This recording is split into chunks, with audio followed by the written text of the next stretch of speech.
Hello, welcome back to my channel and welcome to another reading vlog where I'm gonna be reading Pet Sematary.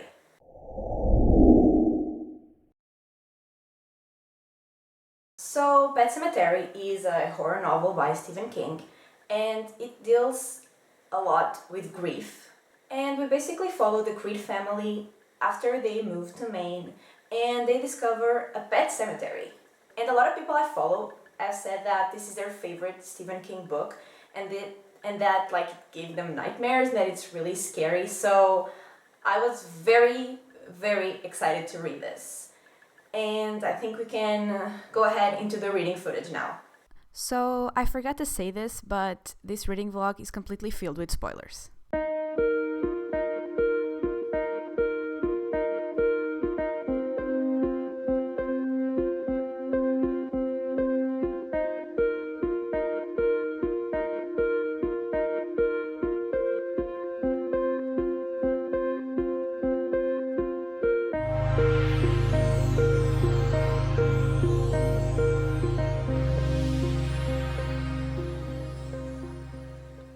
I'm on page 154, which is around a third of the book.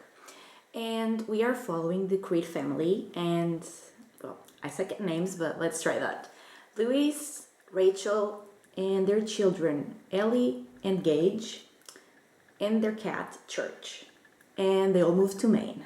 And right as they get there, they meet their neighbor Judd, and like he helps them because their kids were like stung by bees immediately as they got there. So yeah, like they make friends with the neighbor right away. I don't know if it was like already on the next day, but soon after they get there, the neighbor Judd takes them to the pet cemetery, which is a place where the kids bury their pets. And after that, Ellie like starts freaking out because she doesn't want their cats to die, because I think like she's the one that's most connected to the cats. So like she's really freaked out about it because going to the cemetery was like basically her first encounter with death. So yeah, she was like kind of traumatized by that. And Louis is a doctor and is going to be working at the college. And then on the first day of Louis' new job, a guy dies like on the college. And it was like pretty bad. And then at night, Louis had a dream with that guy that died. And he basically like guided him to the cemetery and told him not to cross the barrier because beyond that cemetery there's another like burial ground, and so the ghost warns Louis not to cross that barrier to the other burial ground. And then it's Thanksgiving and Rachel and the kids are going to her parents' house, but Louis doesn't like her parents, and so he stays and he has Thanksgiving with the neighbors. And after that, he finds out that Church has died and like freaking out. How is he gonna tell his daughter that their cat just died while she was away? So Judd, the neighbor, sees that he's freaking out and he takes him to the other burial ground, like beyond the barrier, and they bury Church there. So I am assuming that the cat is gonna come back to life. And so far I'm really enjoying this book. I haven't encountered like any slow sections like I have in some previous books from Stephen King. Like I feel like it's all going like pretty fast. And also I usually like I never know what it's about the writing style, but there's something that always like kind of bothers me, but I'm actually really liking it in this book. And also I'm really liking all the characters, which usually doesn't happen either. But yeah, like I'm really enjoying it so far.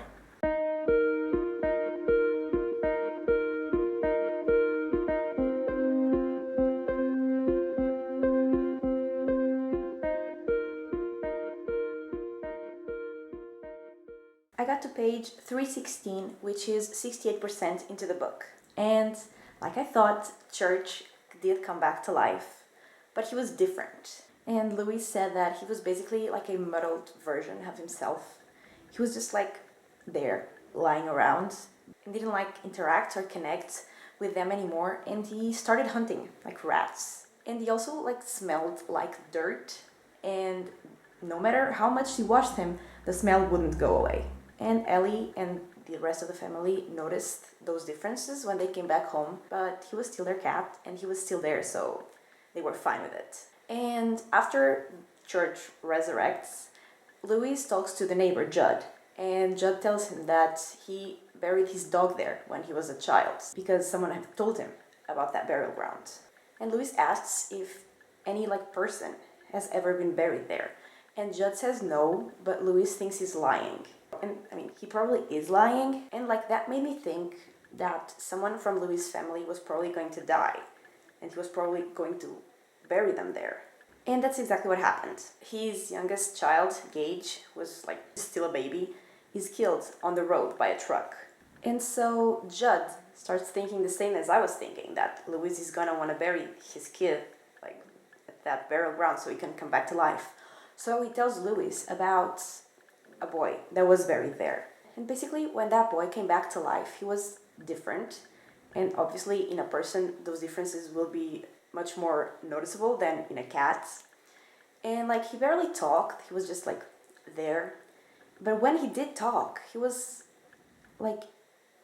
evil, and he knew everyone's secrets, and he told everyone's secrets, and he was evil. So they started to think that he hadn't actually come back to life. Something was in him, something evil. And so they just had to kill him again. And so after hearing that, Louis promised that he wasn't going to bury Gage there. But come on, I think we all know that he will.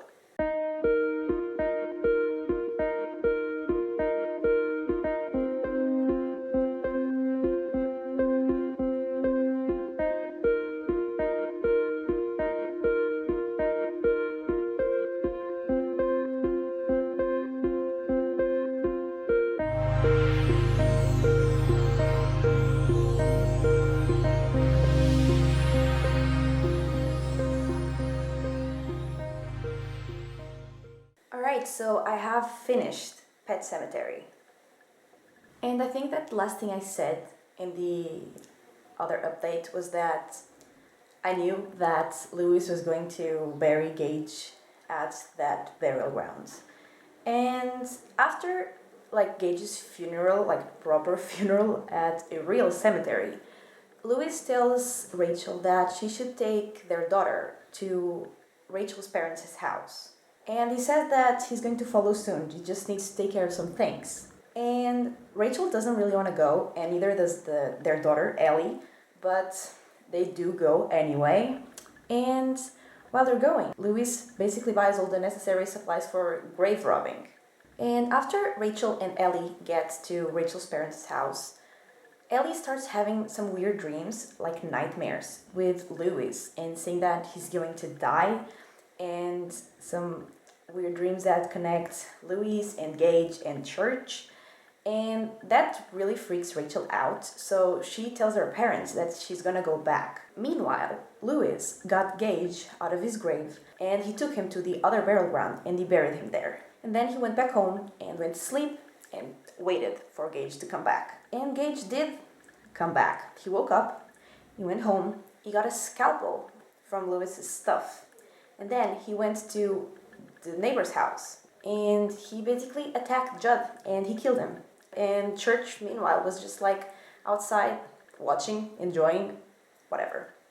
Then Rachel got there, and she went to Judd's house because Judd told her that he was going to tell her what was going on. So she went to his house, and she saw him dead.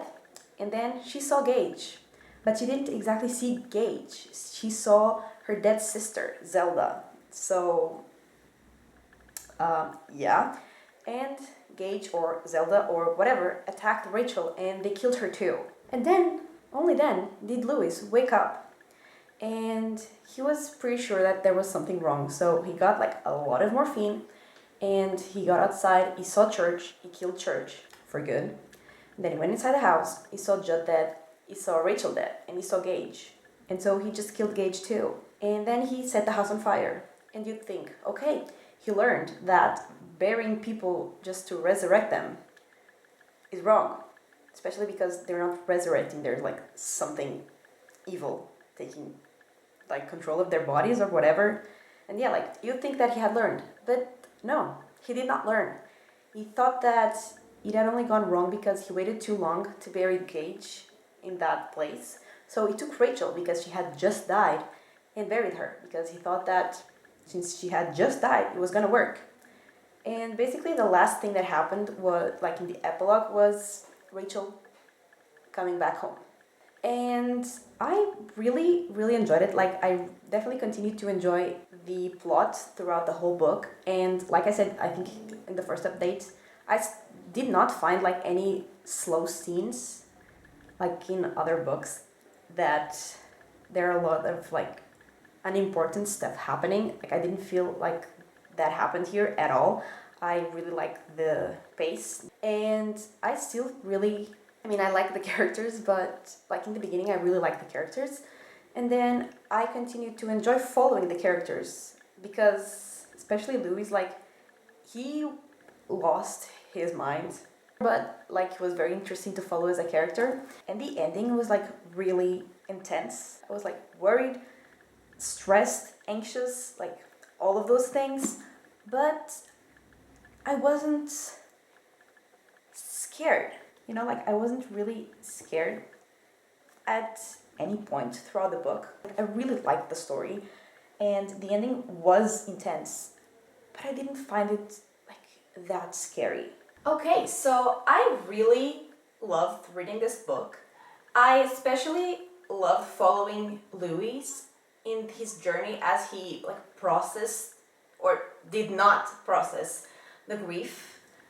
And at first it wasn't like grief for himself as much, because I mean, he obviously cared about the cat, but he didn't want his daughter to experience the grief of losing her pet. But then when his son died, then it was real grief. And I really liked following his like descent into madness, I guess you could say that.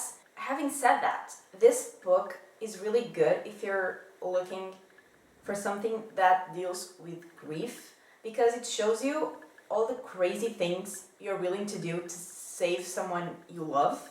Because if you've lost someone you care about, you obviously would love to have them back in your life, and if there was something you could do, you would probably do it. And since Louis thought that there was a possibility that could work, even if his son was different, he was still gonna be his son. And so he decided that resurrecting him was a good idea. And like I was saying, if you were looking for a book that deals with grief, like this is perfect. I really, really love that. And like I have also said during the reading fridge, I didn't find it slow at all. I think the pace was perfect. And like I was saying, as a book that deals with grief, it's really, really good. But having said that, I mean, it is obviously scary because it deals with losing people you love, and that's like one of the scariest things that could ever happen. But like I said in the intro, I've seen a lot of people saying that like it was terrifying, and that they had nightmares, and that they felt like on edge, looking out if something was gonna like appear. And I didn't feel any of that. Like, I wasn't scared at all reading this book. And I mean, the final parts, I was definitely like anxious and tense because I didn't know what was gonna happen to like Rachel and Judd and Louise. But I wasn't exactly scared, so it was definitely not terrifying for me. But having said that, I really, really, really, really loved this book. And if I wasn't expecting to be like terrified reading this, I would give it 5 stars. But since I was expecting it and I wasn't terrified reading this, I am going to give it 4.5 stars. Alright, I think this is everything for this week's video, and I hope you enjoyed it. And if you did, give it a like and subscribe, and I will talk to you next time. Bye!